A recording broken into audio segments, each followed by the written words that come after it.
Amém? Boa noite, Nênios. Vocês estão bem? Espero que estejam bem. Você que está em pé aí, não se dispersa. Creio que Deus tem muito a falar conosco hoje. Posso ouvir um amém bem forte de você aí agora? Olha para a pessoa que está do seu lado e fala assim: muito obrigado pela sua presença. Não me incomode em nome de Jesus. Não abra esse celular bendito a não ser para anotar a pregação. Aleluias. Ai, gente, vocês já não estão anotando a pregação, ó. Mas tudo certo, vamos lá. Antes de tudo, eu sei que eu estou com pouco tempo, mas eu queria prestigiar, celebrar, agradecer aos nossos pastores. Eu não sei onde está o Vitor está por aqui? Pastor Vitor sumiu. Ô Vitão, procura ele aí, se possível. Eu vou deixar para até ele vir para cá e eu começo aqui. Na hora que ele chegar eu vou, ou eu espero. Vamos lá, vamos orar. Acho que eu acho que ele chega. Coloque a mão sobre o seu coração. Escute um pouco a voz de Deus, respira. Para um pouco aí, pensa na sua semana que vai começar. É um privilégio para mim estar aqui no primeiro culto do ano. Então assim, leve isso com muita leveza, com muita gratidão, acerca daquilo que Deus vai fazer. Faz uma retrospectiva aí. Eu sei que você já anotou várias coisas, suas metas, talvez você já falhou em alguma meta, mas Deus está aqui para te ajudar, te auxiliar a bater as suas metas. Amém? Então vamos lá, vamos orar. Deus, muito obrigado pela Tua graça. Acima de tudo, Deus, nós queremos a Tua presença aqui nesse lugar. Muito obrigado, Senhor, pelo mover que o Senhor já proporcionou para nós nesse lugar. Espírito Santo, a Sua presença é real, Deus. Nós entendemos, Senhor, que diante disso nós nos curvamos à Sua soberania, Pai. Nós nos curvamos diante de um Deus grandioso e que a nossa mente, o nosso coração, a nossa alma, tudo esteja, Senhor, prostrado a Ti, em favor da Tua graça, Deus, em favor daquilo que o Senhor tem para nós, todos os dias. Em nome de Jesus, amém? Nosso pastor já veio aqui. Amor, traz pra gente aqui um presente, uma lembrancinha. Essa lembrancinha a gente comprou em nome de todo Unânimes para vocês. Pode vir aqui, por favor. A Estela e o pastor Vitor. A gente teve um agradecimento nos últimos cultos. Eles não estão indo embora não, viu, gente? Eu não sei, não quis me contar. Mas a gente está entregando esse presente para vocês por este ano, por tudo que vocês por nós este ano. Eu sei que é muito maior do que aquilo que vocês fizeram pra gente. Você pode orar aqui pra gente, pela vida dos nossos pastores? Assim, uma salva de palmas para os nossos pastores, galera. Que é o nosso amigo. Que são essas pessoas que estão conosco sempre. E é isso, ora aí. Amém? Vamos estender a mão pra cá? Fica de pé aí do seu lugar. Acho que eles merecem a gente fazer uma academiazinha. Gente, talvez muitos aqui não conheçam a estrutura da Wesleyana, mas vocês não sabem o quanto que é um privilégio na nossa denominação ter um pastor de jovens. Ainda mais um pastor de jovens que representa a classe que é jovem. Isso é fantástico. Para mim é um privilégio muito grande estar aqui em todos os cultos. O pastor Rafael começou uma caminhada com a gente aqui que era fantástica, mas o nível que vocês estão levando à nossa igreja é assim, extraordinário. Que Deus possa continuar usando ainda muito mais vocês e que, pelo amor de Deus, esse presente não seja de despedida. Em nome de Jesus. Vamos estender a mão para cá? Pai, nós somos gratos a Ti. Gratos por esse casal, Senhor, que tem sido muito usado por Ti. Gratos, pois sabemos que a Tua revelação tem sido genuína através da vida deles, Senhor. O Senhor tem usado eles como instrumentos em Tuas mãos para abençoar a cada um de nós, Senhor. semanalmente o Senhor tem provido a palavra, Senhor, o alimento para cada um de nós através da vida do pastor Vitor. Sabemos que o pastoreio vai muito além do púlpito, do domingo aqui, Senhor, e ele tem se disponibilizado, mesmo com toda a rotina, Senhor, das empresas, ele tem, Senhor, se dedicado à tua obra, e nós reconhecemos isso como igreja, Pai. Muito obrigado por usar este casal nas nossas vidas, Senhor, que mesmo, Pai, tendo todos a sua rotina, toda a sua dinâmica, se dedicam com excelência para entregar, Senhor, algo de qualidade para cada um de nós.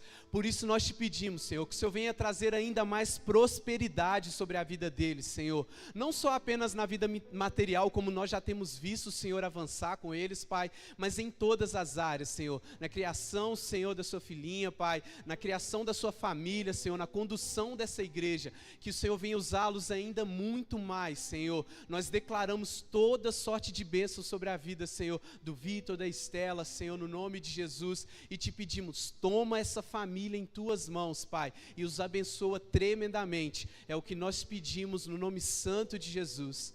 Amém. Amém. Lindona. Faltou da Olivia, né? Vou falar com a Fernanda para ver isso aí. Amém.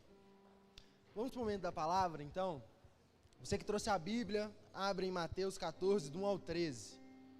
Algum dia nós, unânimes, vamos ter condição de dar um MacBook para o pastor, amém? Mas ainda não é a realidade, mas Deus prospera cada um aqui em nome de Jesus.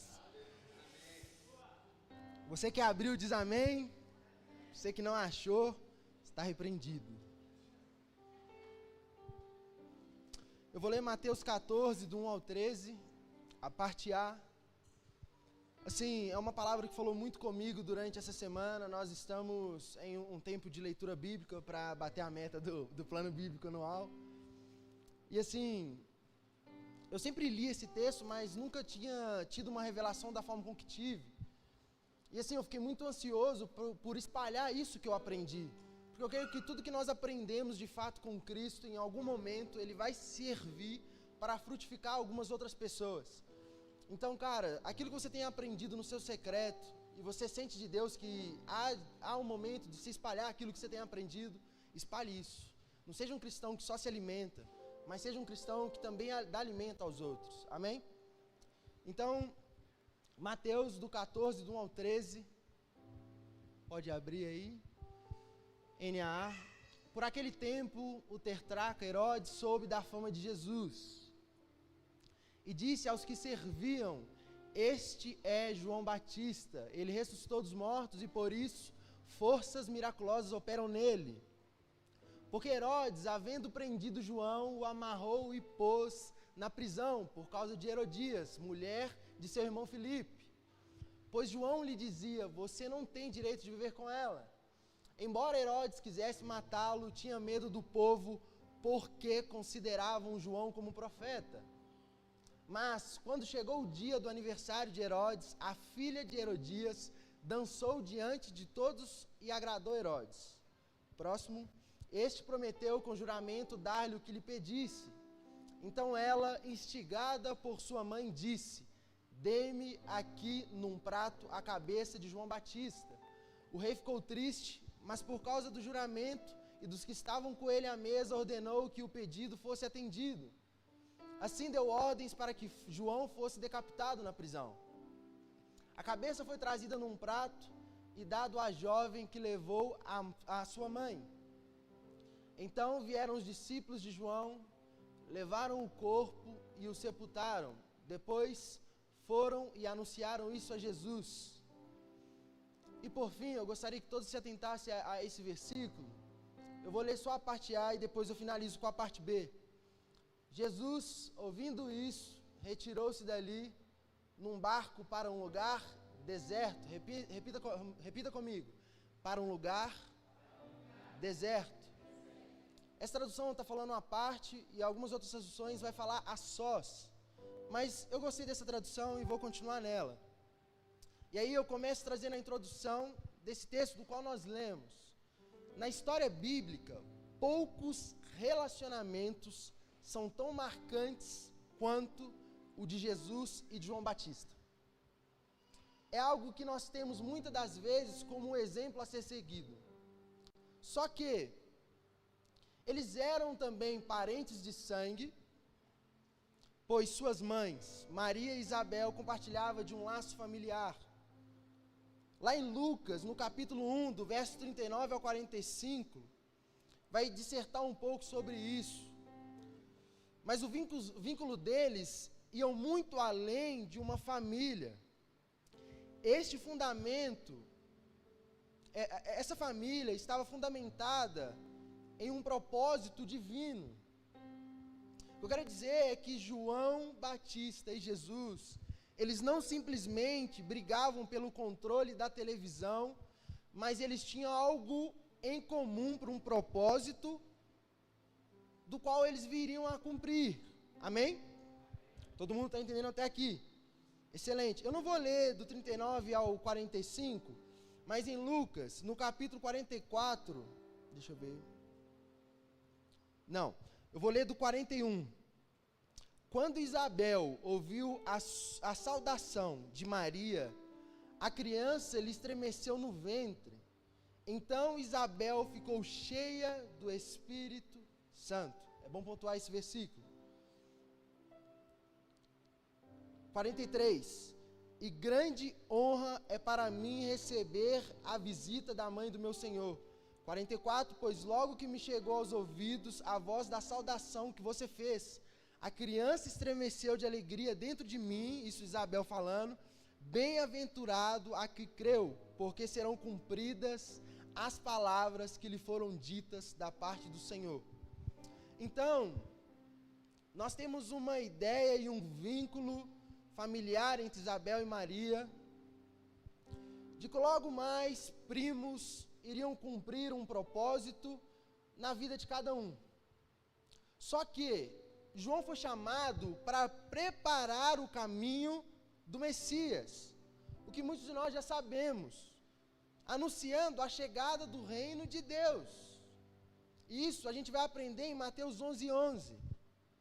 Jesus, por sua vez, reconheceu em João o maior entre os profetas, alguém cujo papel foi indispensável no cumprimento da redenção.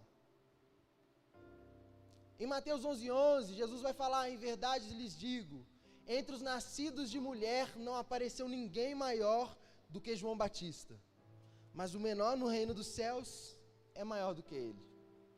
E aqui nós estamos falando a respeito de João. Esse vínculo não era apenas de admiração mútua. Eu quero deixar esse contexto a respeito de um vínculo que é muito maior do que aquilo que nós imaginamos. Ele é muito maior do que um laço familiar. Ele é muito maior do que o vínculo que você tem com alguns membros dessa igreja, que você só vê no domingo ou talvez no GCL quando você vai no GCL. Amém? Você vai no GCL toda quinta-feira aí. Espero que você vá, né? Então, esse vínculo não era apenas de uma admiração mútua. Não era apenas sobre dois pregadores da palavra do qual nós admiramos, mas de uma missão profundamente conectada. Profundamente conectada. Eu não sei com quantos da sua família, eu acho que é até um pouco difícil nós encontrarmos isso na nossa família em muitas das vezes. Às vezes nós nos identificamos com as pessoas mais fora de casa do que dentro de casa, sim ou não? Ainda mais nós jovens que por muitas vezes passamos muito tempo dentro da igreja.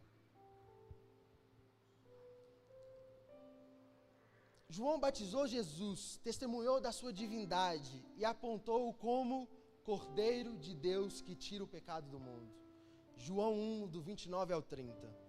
No dia seguinte, vendo que Jesus vinha em sua direção, João disse: eis o Cordeiro de Deus que tira o pecado do mundo. Pensa só, você está na sua casa um dia com seu primo, no outro dia ele é o Cordeiro de Deus. Nossa!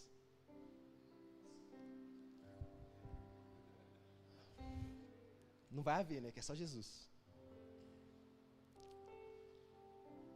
Este é aquele a quem eu falava. Jesus disse: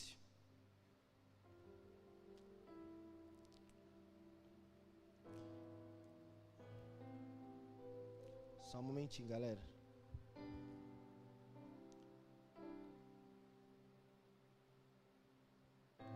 E João tinha ciência disso. E aí, continuando o versículo, ele fala assim, ó: este é aquele a respeito de quem eu falava, quando disse: depois de mim vem um homem que é mais importante do que eu, porque já existia antes de mim. Essa relação culminou em um momento de dor, do qual João foi brutalmente assassinado por ordem de Herodes, em resposta ao capricho de uma jovem à maldade de Herodias. Eu quero pontuar a respeito disto hoje. Eu quero pontuar acerca de um sofrimento. O tema dessa palavra que eu dei hoje é a dor que gera uma provisão. E muitos de nós passamos por ela. Mas muitos de nós não entendemos como devemos passar por ela. E o que isso tem a ver, Iago, com esse versículo que você está lendo?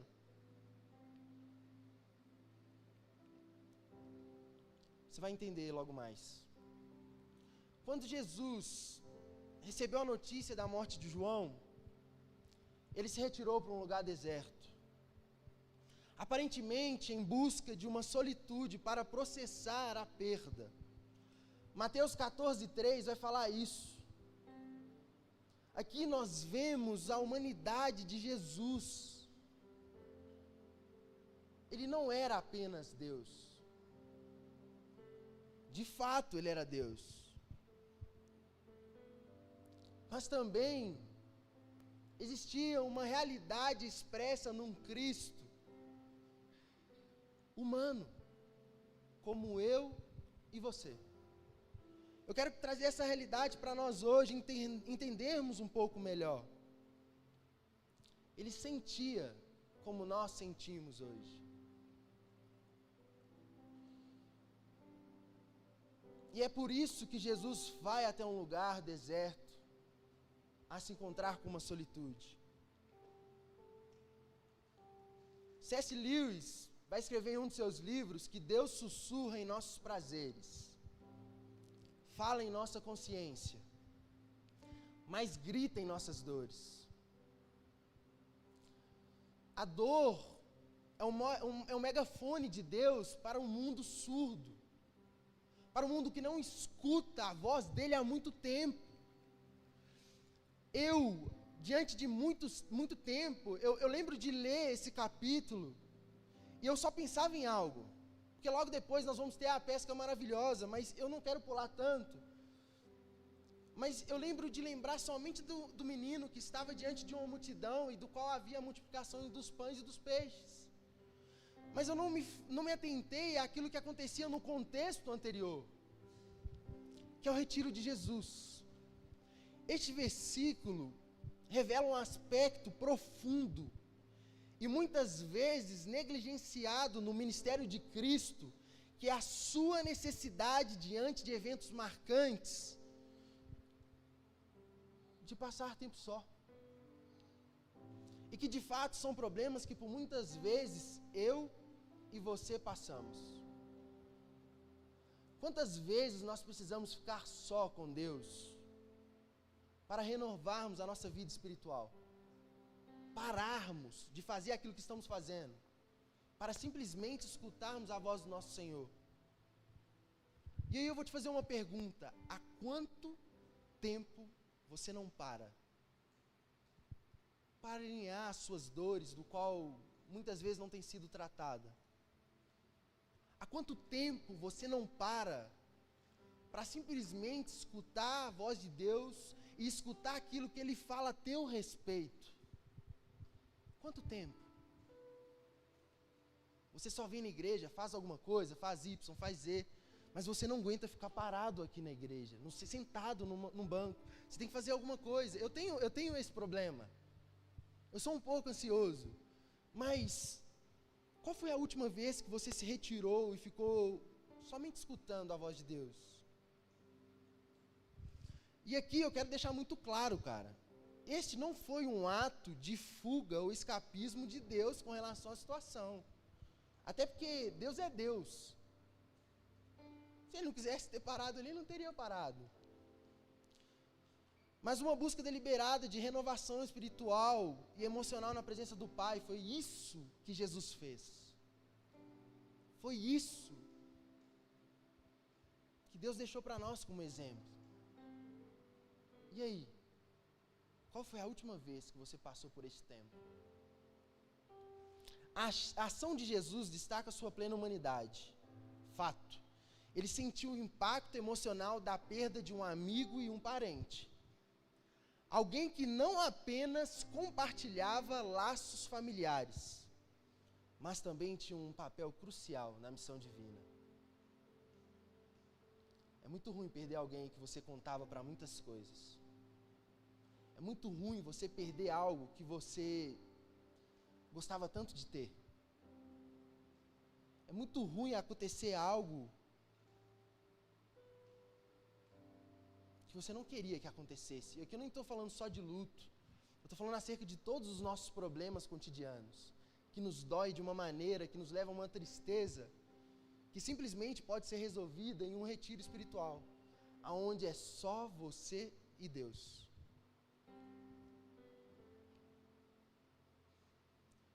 Mas o exemplo de Jesus nos ensina que o retiro não é perda de tempo, e que isso fique claro entre nós. Isso é um investimento no Espírito. Não esqueça disso.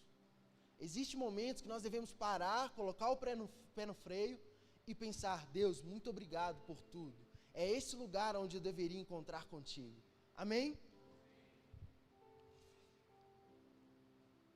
E aí eu vou pular para o próximo tópico. Esse primeiro tópico eu falei sobre o retiro de Cristo, retiro de Jesus.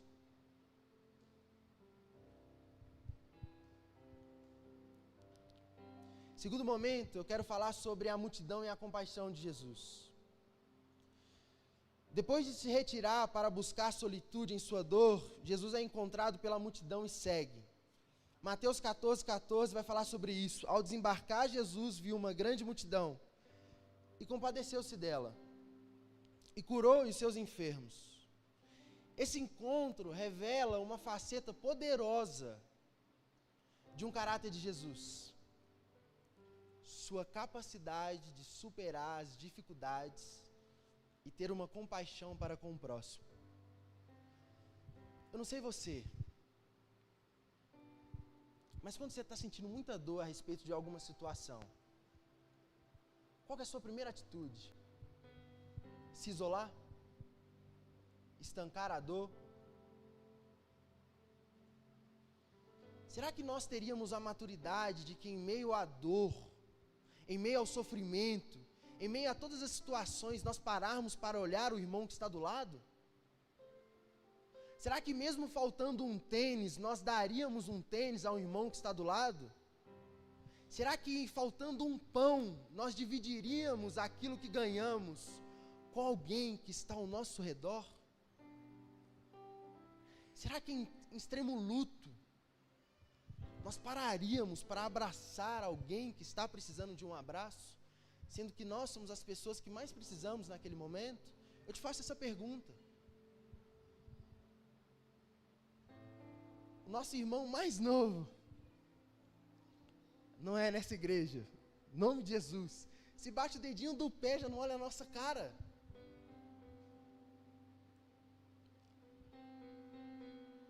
Eu não sei qual sofrimento que você está passando hoje, mas eu quero te pedir uma maturidade, uma capacidade que vem de Cristo, de levar Ele como exemplo,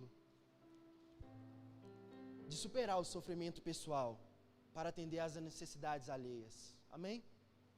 Assim como Jesus deixou para nós, nós precisamos ser pessoas que não têm uma compaixão passiva, onde nós vemos todos os problemas ao nosso derredor e deixamos passar. Mas muito pelo contrário. E é isso que Jesus fez aqui. O momento de solitude de Cristo não desconectou Ele das pessoas. Pelo contrário, o preparou para enfrentá-las com o coração pleno de compaixão. O verbo grego, eu coloquei uma palavra ali que eu não sei pronunciar, e é a palavra mais estranha que você achar aí, Diogo. Joga no telão aí que é esse slide. Eu não sei pronunciar essa palavra. Se você sabe, parabéns. Você é um ninja. Traduzindo essa palavra, ela significa compadecer-se. Denota movimento interior profundo. Essa palavra é um verbo grego, ok? É como se o coração de Jesus fosse profundamente tocado pela necessidade das pessoas. Eu não sei se você já sentiu isso, mas isso é uma realidade de alguém que sentiu uma compaixão ativa e não passiva. É isso que Cristo sentiu nesse momento, diante de todo o sofrimento. Essa compaixão que ele fala, que eu quis dizer aqui agora, ele age em meio à sua própria dor. Esse é o coração do Pai, revelado através de um Filho. Um Deus que não ignora o sofrimento humano, mas que se move em direção a Ele para trazer a cura e a provisão. Amém? Não se esqueça. Quando você lembrar dos seus problemas, e por maiores que eles sejam, Deus está olhando você com essa palavra aí, ó. Com uma compaixão ativa. Como alguém que está ali para curar você. Ele não está vendo o seu problema e virando a cara de diante disso, falando, você que entrou nesse problema, você que resolve esse problema. Não. Ele está contigo diante disso. E adiante disso. E aí eu quero trazer a lição da multiplicação. O que eu falei é que eu sempre achei que a parte central dessa história teria sido o menino no meio do povo. A verdade é que os cestos e os pães tomam parte central na história. Por muitas vezes nós falamos da multiplicação dos pães e dos peixes, sei lá, que multiplicou quantos pães e peixes, quantas pessoas ficaram assentadas e quantas pessoas foram servidas por isso. A verdade é que o contexto dessa passagem é marcado pela dor e pela perda. Pela perda. Por um sofrimento pessoal e sozinho de um homem só. No deserto. Sabe de quem? De Cristo.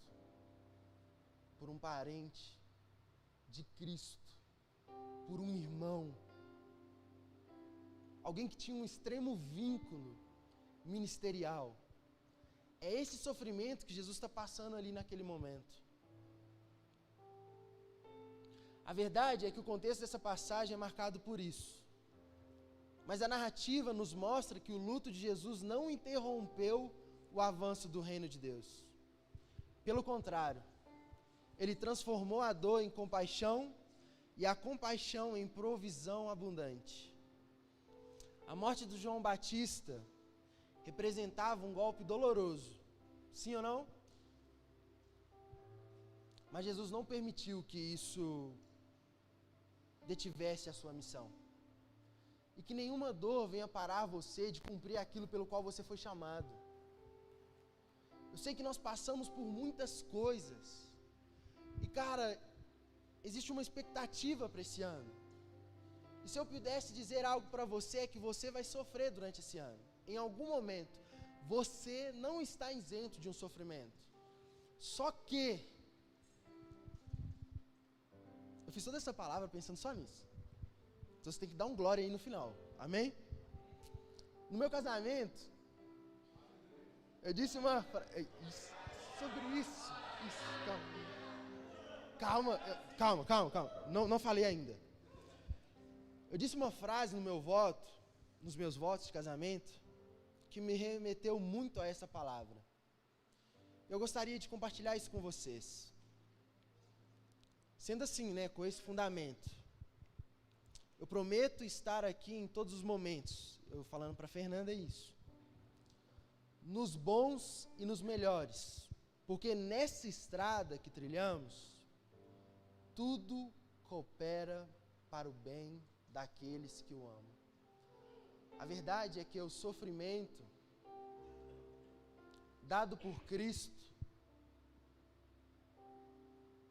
é simplesmente algo que nós devemos passar e que será por uma revelação muito maior em nós. Será por um auxílio muito maior, alheio das pessoas que estão ao nosso redor. Que você possa ver o sofrimento de uma outra maneira. Eu não estou querendo dizer que você vai passar a vida sofrendo, não. Mas eu estou querendo dizer hoje que existe um sofrimento do qual nós devemos passar por ele de uma maneira correta, para vencermos, né, não, Olivia? Gracinha. Existe uma dor que gera provisão diante de Deus. O A.W. Tozer vai afirmar que é duvidoso que Deus possa abençoar grandemente um homem, até que Deus tenha o ferido profundamente. Eu concordo totalmente com ele. A dor, quando submetida à vontade de Deus, não é um obstáculo. Muito pelo contrário, mas é um instrumento para trazer vida e vida em abundância. Que nesse novo ano, nós possamos encontrar, em meio à dor, a realidade da graça divina que nos leva a um novo nível, a um novo momento. Amém? Gostaria que você ficasse de pé. Vou dar a conclusão.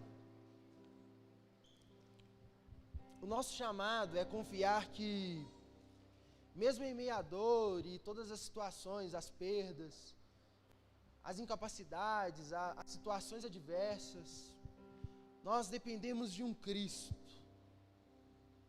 É Ele, é tudo sobre Ele, é para Ele. É por Ele que nós estamos aqui hoje, nessa noite. Deus está trabalhando através da sua vida. Ele usa o pouco que entregamos para realizar milagres e avançar o seu reino. Eu quero te dizer, Ele quer te usar. Que nessa Santa Ceia você venha lembrar da sua missão. Aquilo que Cristo fez para que você dê continuidade. Amém? Coloque a mão no seu coração, feche seus olhos. Dependa sempre de Cristo em meio a todos os momentos. Eu sei o quão difícil é passar por todas as situações cotidianas. Talvez o seu trabalho que você não gosta, talvez seus amigos que te traem, talvez, eu não sei qual que é o seu problema, qual que é o seu sofrimento, qual que é o seu luto, qual que é a sua perda. Mas eu senti muito de Deus de pregar essa palavra depois do meu devocional. Deus está diante da sua dor hoje. E Ele te chama a viver um novo nível. Uma nova perspectiva diante de tudo isso que você tem passado. Eu não sei o que você tem passado, mas existe uma dor que gera uma provisão. Existe uma dor que gera pães e peixes para suas mesas. Existe uma dor que gera em você uma maturidade para auxiliar as pessoas que estão ao seu redor. Gostaria de ouvir a sua oração. Pede a Deus nesse momento que restitua toda aquela dor que você sente, mas ainda você não desculpou. Talvez você não desculpou os seus pais até hoje por algo que eles fizeram a você. Deus está hoje diante de você com um coração compassivo, de forma ativa, querendo mudar essa realidade. E Ele só quer ouvir sua voz. Amém? Gostaria de ouvir sua voz nessa oração. Pai, muito obrigado por cada pessoa. Obrigado por cada um que aqui está, Deus. Cristo, muda algo dentro de nós a partir de então. Gera em nós um coração, Deus, maduro. Pai, que possamos focar em Ti, Deus. Diante das dores, diante das perdas diárias, Pai, nos traga a centralidade de Cristo para os nossos dias, Deus. Pai, eu não sei quem precisa ouvir essa mensagem, mas Todos nós perdemos em algo em algum momento. Mas diante de Deus agora nós colocamos este problema e saímos muito mais do que vitoriosos em Cristo Jesus. Pai, nos ensina a colocar diante de Deus os nossos sofrimentos, as nossas dores. Organiza dentro de nós o nosso sentimentalismo. Pai, a nossa alma que muitas vezes grita, que o Espírito Santo venha, Senhor, e tome lugar dentro de nós. Que o Espírito Santo venha amenizar as dores que nos impedem de enxergar quem Cristo foi nas nossas vidas. Gera em nós uma esperança em Cristo, em nome de Jesus.